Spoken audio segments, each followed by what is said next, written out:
Today we're going to talk about researching using census and tax records. So the United States government, when it wrote the Constitution, decided we need representation. So what they did is they basically said every 10 years we're going to go around and count up everybody. I'm recording this in 2020, so this is a census year. Every year ending in a zero is a census year in the United States.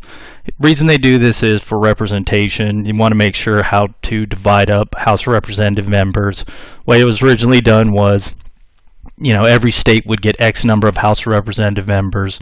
They do it a little bit differently now. Essentially, the House got too big to hold all the House of Representative members. That part doesn't matter. The part that's going to matter is that this information that these census takers took down, and this starts in 1790 and it goes all the way up to today, is incredibly valuable for researchers. It's going to provide information that you can't get anywhere else. So we're going to talk about how to acquire the census information, what type of information you can get from censuses, and we're also going to talk about tax records. So federal tax records are not very helpful, at least not at the current date. We didn't have the income tax until recently, and as far as I know, I don't know of any easy way or online way to search through income tax records. There may be something out there I just simply don't know. But income tax has only been around for 100 years, but I don't know of any efficient way to do that just yet. But states have incredibly helpful tax records. And we're going to talk about how Texas, which is my field, how you can look at these tax records and you can find out things that you can't find from the census or other sources. So we're basically going to be looking at censuses in general, U.S. Census specifically, and then we're going to be looking at tax records with a specific look at Texas tax records. Alright, so thing with the census is that the U.S. government basically sets what they want to learn about people every 10 years. And what they want to learn is going to vary from one year to the next.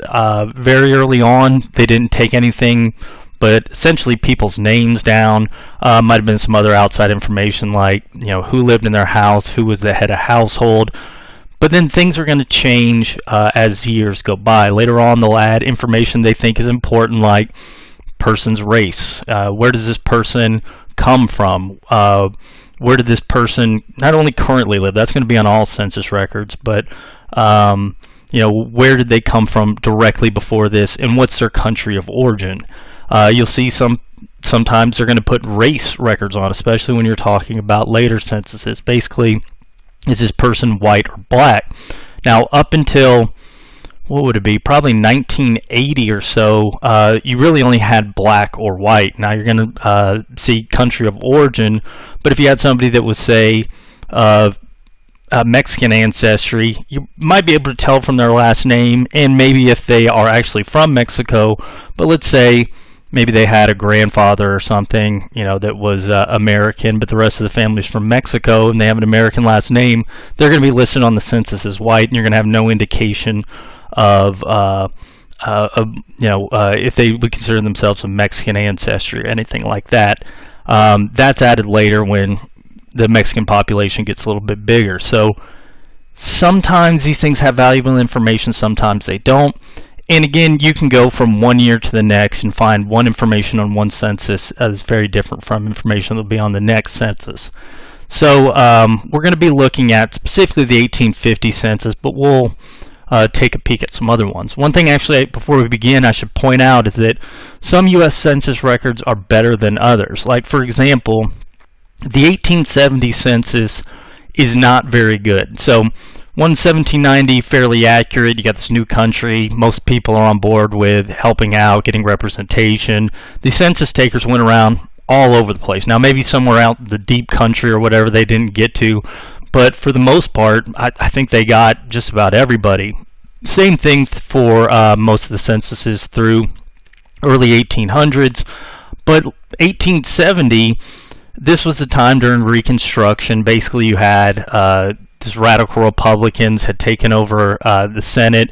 You just gotten out of this Senate and Congress in general. You just gotten out of this Civil War, and you had a lot of Southerners that lost in the Civil War. They didn't like the Republicans being in charge. They felt they weren't properly being represented.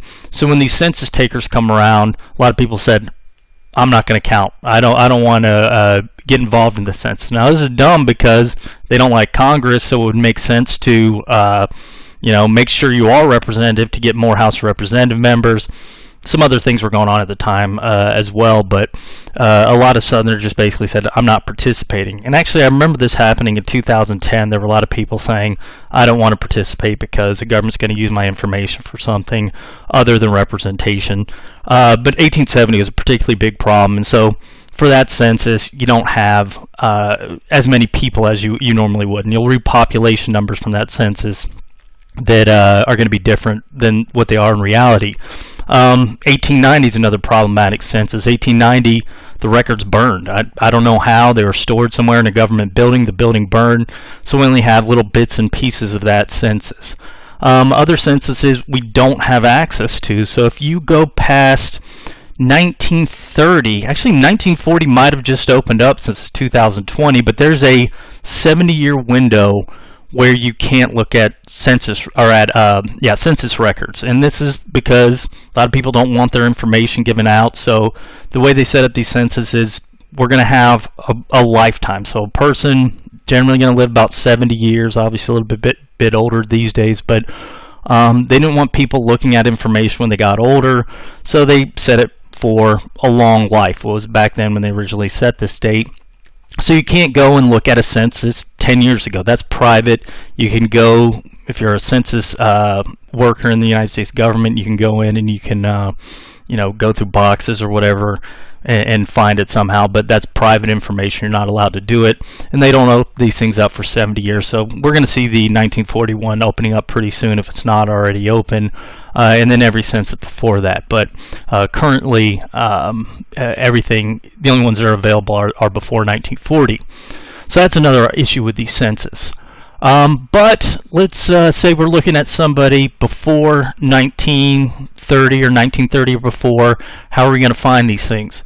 Well, you can go to these big census books that they have in libraries, and these have general census information. They're not going to have every single individual, but you can go into just about any university library, a lot of actually city libraries, and there'll be this stacks, and it'll say something like 1910 census, and you'll see 20 books. And this is going to have the general information about the census. This stuff's probably actually available online somewhere, but as far as I know, it's only in the I've only seen it in libraries, but that's general information. We're going to be trying to talk about specific information. Unfortunately, here's the thing. This stuff is hard to get to online. I don't understand why this is the case, but just people haven't gone through and digitized this stuff yet. They have this stuff's available in microfilm, so if you go to the library you can find it, but somebody hasn't gone through, digitized it for public use. Now, as we're going to talk about, you have some private use, you have some people that aren't members of the government that have put it out there, but if you're looking for it as far as just wanting it from the federal government put out there, even though it's supposed to be public information, somebody just hasn't taken the time to do it for the public use. But you are going to have some private places that have put this thing up here. Actually, here we go. So this is the general, this is one of these government locations that has some of the general information you can find on these censuses. If you're looking for data like, what percentage of the population lived here in this state, this county, you can find that stuff online. But we're looking for specific people. Where are we going to find that? All right. Well, general information, you can actually find this by just going to archives.gov. This is a United States government-run thing, and what this is going to tell you is what each census does right and does wrong. So basically, this census will say, here's this person's occupation, this person's this. The 1910 one is different from the 1841 because whatever. So you can find that information online. But let's say we want to find specific people.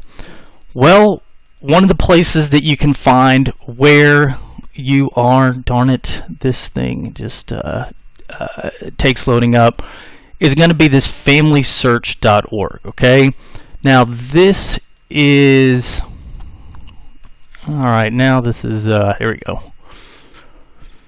Now this thing about this FamilySearch, I hate to tell people they have to sign up things. I don't like giving my information out to anybody, but you know, we all keep a extra email address around or whatever for sketchy places. The FamilySearch, I don't want to say is a sketchy place, but what it is it's not a federal government run website. It's actually put together by the Church of Latter-day Saints.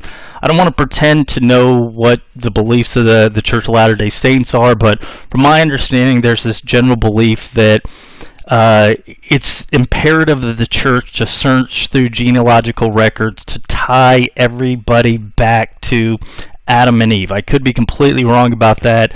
If you're LDS, I apologize if I'm misrepresenting your beliefs, but or what your mission is. I don't know if that's the case, but what I do know is that you will have LDS service members, 18 years old, they're sent out to do these missions, and they spend this year going through archives and census records and just putting them online for whatever their church belief is. And this is an incredible and valuable resource, and because it's part of their mission, they put it online for everybody to use. So you've got to sign up for it. I just used just a generic email address. I think I might even created it to sign up for this thing. But you sign up, and you're going to have access to not all of the census records, but you're going to have access to a lot of the census records. One of the things they're going to have is basically a link to what they do have and what they don't have. So you're going to have here in the FamilySearch, you're going to have lists of people's names, and you're going to have the general information. So somebody was a member of the Mormon Church, went through, again, probably on a mission or something like that, went through, and what they did is they entered the person's name. Now, there are going to be some issues with this. You might have somebody you're looking for. This is probably, again, an 18-year-old kid that enters this. They might misspell things, especially when the original census takers. So these census takers are just dudes hired by the government. A lot of times they're not, you know, they all know how to read and write, even in 1790, but some of them maybe not as smart as the next guy. Some of them, maybe like me, horrible handwriting. Put this horrible handwriting down, maybe don't hear the person's name right, and then you get this 18-year-old kid entering it. You might not get that the exact name as you're used to it. So let's say you're looking up an ancestor, their name is Smythe, but then the record census guy writes in Smith, or maybe he writes Smythe, but the kid entering in the computer will write Smith. So what LDS has is this FamilySearch Historical Archive. They basically have index. So what you can do is you can go through and you can find the person you're looking for just by entering their name. Now, it's not going to have the image of the sheet, what it actually looks like, the original census document that the person wrote down. So if you want that, this is where, again, money comes in. You can go to Ancestry.com. These other two I've never heard of before. These are also going to have census information.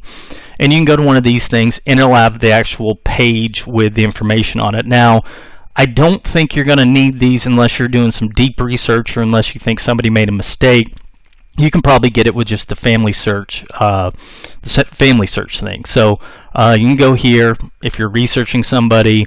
You want to know where they are as a young kid. This is one of these big issues we find. Like I had a friend just write a book on Amon Carter, very famous in Fort Worth, on the Fort Worth Star-Telegram, invested in American Airlines, tons of other activities, huge philanthropist.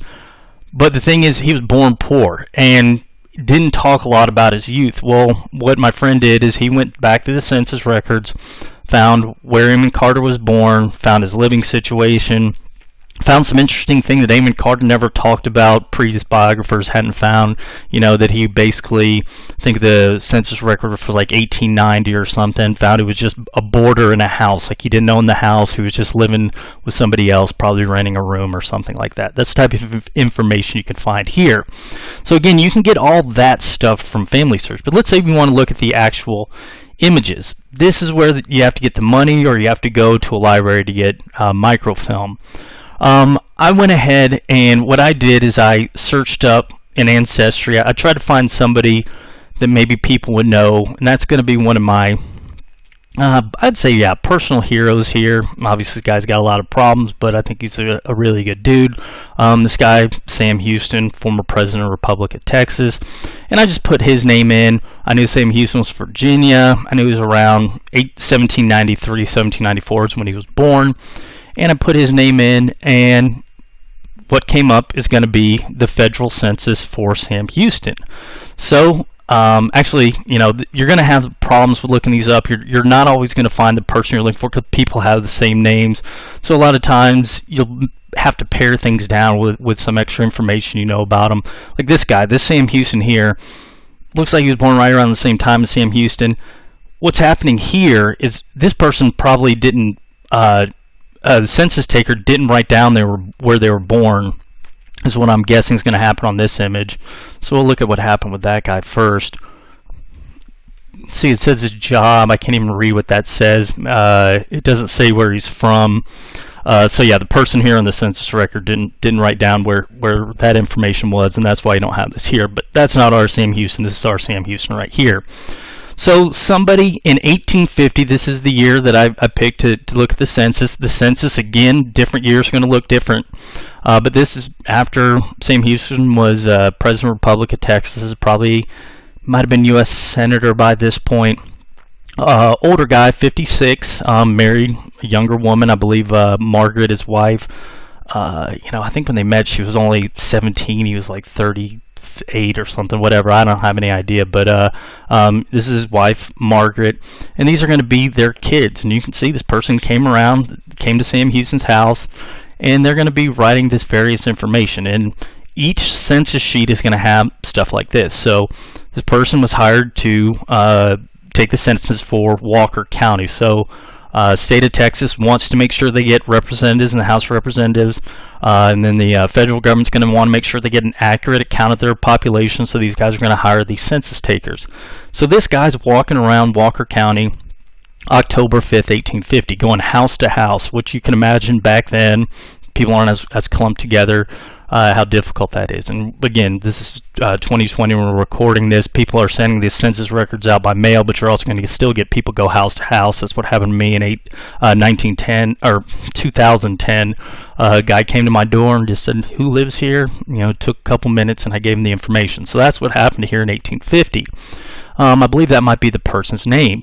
So if you look at this census, it says, you know, dwelling houses numbered in order of visitations. This is just the number of people the guy houses they visited. Pretty much the same thing.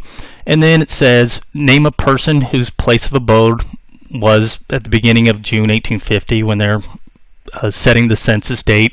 It's got their age, their sex, white, black, or mulatto. So that's going to be an indication of race on the 1850 census. Not all censuses have that. And again, difference. You'll see things like I've seen census takers. They don't have Mexican as a designation before, again, something like 1980. So you'll see census takers see somebody of Mexican ancestry. All right, well, they're not white. They're not black. So normally they'll put white, but then you'll have some people like, okay, I'm going to come up with my own category. They'll write Mex or something in there. It's kind of a, again, it depends on who's taking these things. So you see here, profession, occupation, or trade, valuable information. You can see what somebody's doing at a young age, what their job is. And then it says value of their real estate. I don't know if this is on all these censuses, but this is just how much a person's worth. This is where they're coming from. So you see right here, Tennessee, probably Vermont, I'm guessing right there, Texas right there, the Vermont, Louisiana, North Carolina, Alabama, and then we're going to get down to Sam Houston, Virginia. Married within the year, I don't even know what that is. Attended school within the year. Persons over 20 who can read and write. Okay, so you're going to see this on a lot of censuses, is who can read or write. Sometimes you'll have it actually separated out. You know, this person can read, but they can't write. Whether deaf, dumb, blind, insane, idiotic, pauper, convict. I've actually never seen that designation before, or never seen anything written for that, so that's kind of news to me. But let's go down here to Sam Houston. And what we got written here is, okay, yep, so he is a senator at this time. Again, I can barely read that, so that's, I can imagine, somebody writing down, the only reason I know that is because I know Sam Houston was a senator. Somebody, if I was coming in, I didn't have any idea who this person was, it might be hard to read this. This person up here is an overseer, a lot of property, so he's worth $500,000 in 1850. A lot of that, and we'll talk about this more, slaves. Sam Houston also owned a lot of property in Texas, so you can see where a lot of that is going to come from. So Virginia, he was born in Virginia, birthplace right there. And then you've got him at the top because he's the head of the household. You'll see on these censuses, every little entry will have the head of household listed first. 56 years old, male, senator, all that. His wife, Margaret, again, 31, I believe, female. She's from Alabama. And then you have all of their children. So 7-year-old kid, he was born in Texas. So they got, I know that Sam and Margaret got married in Texas. And then this little do thing is like a Texas also, Texas also. So Sam's the older kid, Nancy, and then Margaret are the daughters. Then you have this Nancy Lee. I don't know who that is. My guess would be Margaret's mom. I could be wrong about that.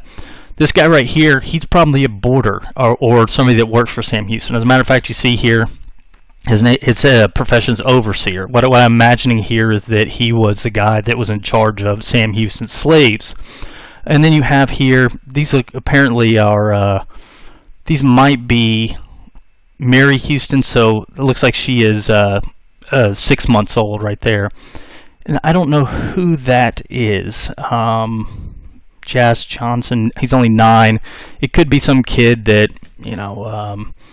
maybe his parents died. Sam took him on, something like that. Could just be some kid staying for the summer when the census taker comes around, which is kind of another unusual thing is, do you count somebody, if you show up at a house, somebody's there, but that's not their place of residence. They're supposed to count just their place of residence, but again, different census takers will do something different.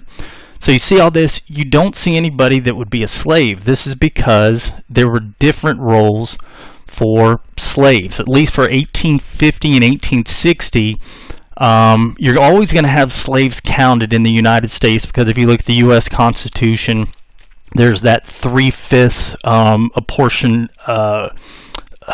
things where you apportion slaves. So if you are the way they compromise between the North and South is basically said, we're going to count slaves when we count censuses, but they're only going to count 3/5 towards representation because they didn't want the South to have representation for people that aren't going to be considered citizens. But the South obviously wanted it, so they compromised, okay, we'll count slaves as 3/5 representation. Now, on the way they counted these slaves, different censuses is going to be different. This one here is doesn't include their name, and I think this may be up to different census takers, but sometimes you actually will see the names there. This guy, whoever this census taker was, he just writes the name of this slave owner, so he doesn't actually even put their name. So he just says this guy, what's it, S.A. McGuire or something like that. He looks like he has 3 slaves. The first one's 26 years old, the second one 19, and then the third slave's only a year old. That's again kind of sad. Female, male, color black, mulatto. So like you're not going to have white slaves, but you will have black mixed race slaves, which is where the M is going to come from there. This guy right here, Manor, looks like he has 1, 2, 3, 4, 5 slaves. And you go down and you'll see some slave owners are going to have a lot of slaves. So this guy right here, William Ellison, he is going to be very unique because you very rarely see slave owners with this many slaves in Texas, especially Travis County. If I'm correct, this Travis County, I think that's close to San Antonio. And generally, there's sort of this nervousness that slaves would run away to Mexico, so you don't see a lot of slave owners down there. I could be getting the location of Travis County wrong, but and there's a small chance there's a interesting guy named William Ellis, and I could be wrong about this, but I think one of these slaves may be this guy who ended up post Civil War, got his freedom during the Civil War. Then he later became a huge a player in the stock market. Again, the guy's name's William Ellis. I don't know if this would be, and I know he was from around the San Antonio area. I don't know if that's the same guy. So if you were the guy writing the book on the William Ellis and you came back here, maybe you're going to have to find his slave owner because his name's not going to be written down. And then you're going to have to sort of take his age back, find out what age he is. Maybe you find out he was 11 years old in 1850. Maybe this unnamed person here is the William Ellis that I'm talking about. But we don't know because, again, the way they did these slave schedules, they don't even, it's part of the census, but it's a separate part of the census. A lot of times they wouldn't include names. All right, so these are census records. And again, I did this for 1850, but you can do this for every year up to, again, 1940 should be open sometime soon here. So that is general census information. I think I pulled up here, tried to pull up 1940 on FamilySearch. I don't know if it's going to be available, but again, on FamilySearch you should be able to find the general records. You might not be able to find the images like those we just looked at. All right, well, let's say we want more than what the census provides. How can we find this? Well, this is where this thing is going to come into play. This is a Texas tax record. So the way that certain states take taxes out is based on the amount of property you own. So federal government, United States government does not do this. Yeah, the federal government does not tax based on property. But states do. Texas doesn't have state tax, but it does have a property tax.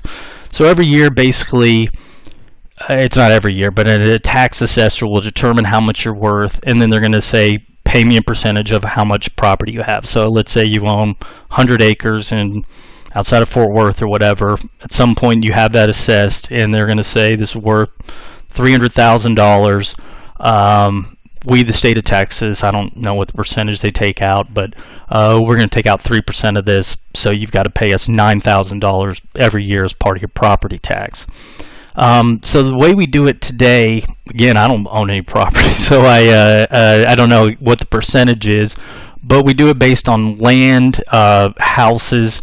That's not the way that Texas always did it. So a lot of people always, and I'm sure other states do it this way, I'm just specifically explaining it for Texas, but way Texas did it, people think, oh, it's this tax-free haven, stuff like that. That's absolutely not true. What Texas would do is very similar to what the U.S. Census would do. They would hire an assessor to go out every year to go to everybody's house in a county, see how much property they have, and then count this property up, and then they're going to take a percentage of the total value of property, and you're going to get this document. So imagine these tax collectors going around, and then you're going to count this thing up. So where do we find these tax records? Well, again, this, as far as I know, the state of Texas doesn't make this available. They have microfilm rolls with all these things available.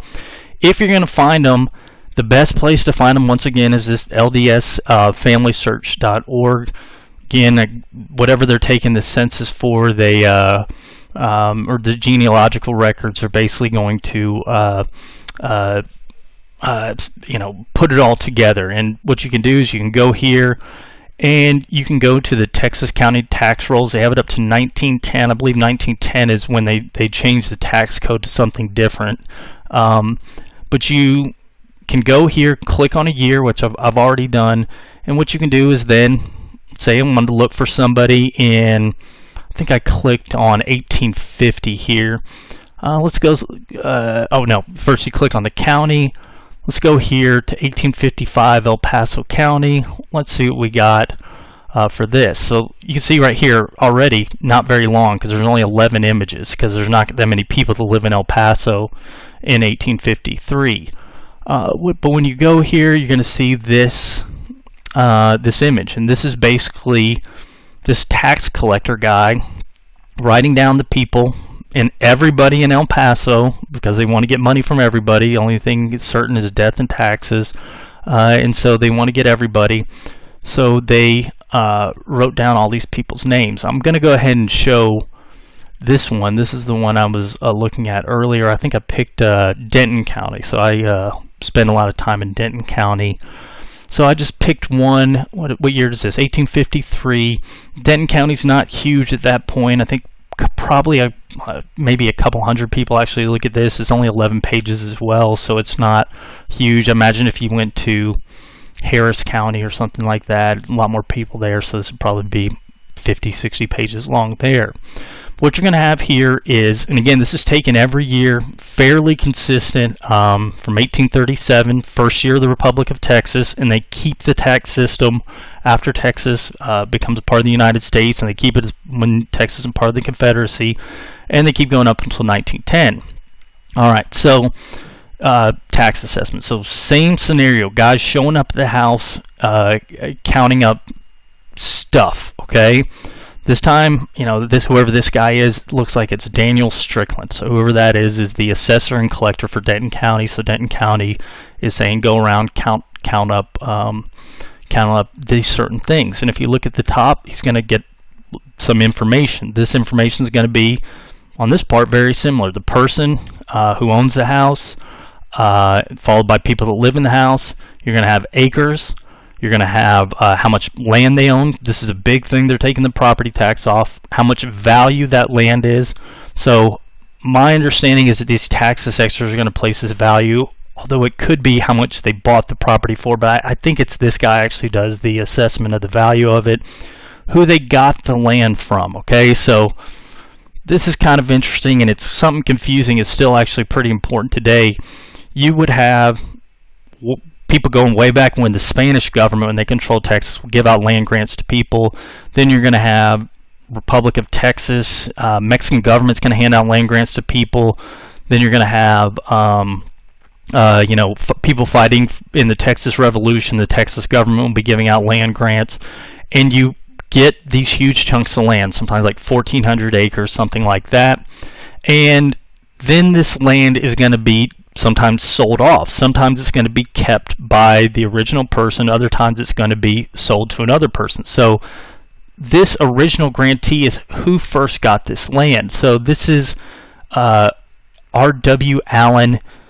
Texas government gave it to R.W. Allen. So the state of Texas might have just sold it straight to him. But you look down right here, this guy J.M. Baker got it from John White. We don't know who John White got it from. Maybe you can go back into early tax records and find out. Maybe he got it for fighting the Texas Revolution. Maybe he bought it from the state of Texas, and then he sold it to Baker. The thing that's interesting about this is that if you live in Texas, you live on a plot of land, you can trace it back to whoever the first owned the land, government-wise, not counting American Indians. And you can go back by looking at these original grantees, so who first got the land. So that's original grantee. From what tract taken, I don't even know what that means. I'm assuming that might be, whatever, I have no idea. Class of claims, again, I don't have any idea what that. Number of survey, that would be who originally surveyed the land. This is an interesting one. What water is it on? This actually, I don't think this is in every tax record, but that's kind of an interesting information. So where are you getting your water for your crops? Town lots. So they actually put things different. Sometimes you would have people that would own lots in town. They would own the property for growing whatever, cotton, food, stuff like that, raising cattle. And then you would have them own a plot of land in town to conduct business. Now here's the interesting stuff. So they're taking property tax off land. They're also taking it off other things, okay? And that's where this personal property is going to come through. Negroes. This means slaves, okay? So Denton County, there weren't a lot of slaves in Denton County. Part of this is because people didn't want to bring slaves. At 1850, Comanches probably going to kill you. You know, it's expensive. You'll lose slaves, stuff like that. There's threat of slaves running away if you don't have population to the west. So you didn't have a lot of wealthy people moving out to dangerous areas. So you'd be getting the guy who wants to be being wealthy, moving out to these areas. If you did get a slaveholder moving out to sort of the frontier, it's going to be a small-time slaveholder, somebody that's doesn't have a lot of money. So if you look at this whole sheet, even though slaves made up 25% of Texas's population around 1850, Denton County, my guess would be it's maybe 5-10% because it's a frontier town. But this guy right here, Thomas Allen, it looks like he owned, I can't even tell the numbers there. I can't even read the numbers there, but at least one slave here, and there's an assessment right there. So this appears this slave, $20, or that might be two slaves up here were $65. You know what actually happened here is this too cheap. So this is actually a mistake. That they wrote the number of horses in the number of slaves category. So that's what's there. That this guy doesn't own slaves. That's really interesting. I'm glad I caught that. We'll come back. We'll look for somebody who does own slaves here in Denton County in just a second. But right here you have horses. They're going to take property taxes off a horse. So this guy owned two horses for $65. One horse worth $20. Number of cattle 30, worth 203. Money at interest. I don't know what that part means, but you have miscellaneous property. They're also going to collect it off other stuff. I've seen it collected off clocks. I've seen it jewelry. If you look down here, this guy doesn't have any miscellaneous property, which means he probably just owns his house. But this person down here, they own wagons, and they're going to be collecting taxes off that saddle. That must be a nice saddle that guy owns. I have no clue what that is, but they're getting hogs and books. I think that's what that says. So that guy's got $50 of books. Give me some tax money for that. And you look over here, you got the total value of their property. This is how much all these people are worth, adding everything together. So their property, their horses, slaves, things like that.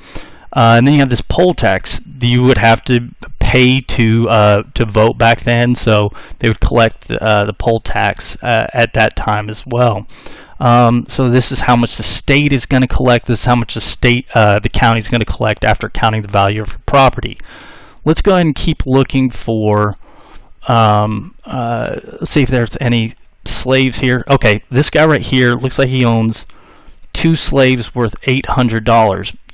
I don't think you're going to have the names of the slaves here, but you've got over here on the right or on the left, you're going to have the names of the people. You may have occasionally the names of a slave. Let's see, what is this? Original grantee. No, that's not it. That's the original grantee. But you do have the names of the people that live in the house, things like that. I don't think this property tax has slaves, although I've seen it with the names of slaves sometime in the little slot out here under the Negroes section. So this is a ton of information, especially if you're looking at somebody maybe claims I'm an everyman, I was born poor. You can go back, if you're talking about this time period, you could say, no, you weren't. You're worth more than all of your neighbors. So that is something you can do. This is not exclusive to the United States. Before we end this, you can find censuses for just about every government. So the Spanish, which is one of the time periods I look at, is colonial Texas. This person basically went through and they collected from different archives all these censuses the Spanish government would take. You can find those. You can find censuses for Apache Indians. The Spanish would try to count up these Apaches. They were at peace with the Apaches. They would take censuses of them. You got to go to archives to find that. You can go to this Behar Archives online if you want to look at the colonial period, and you'll see that these Spanish census records, this is one that somebody transcribed and typed out, but this is very similar to United States tax records. So this is not something that's exclusive to the United States.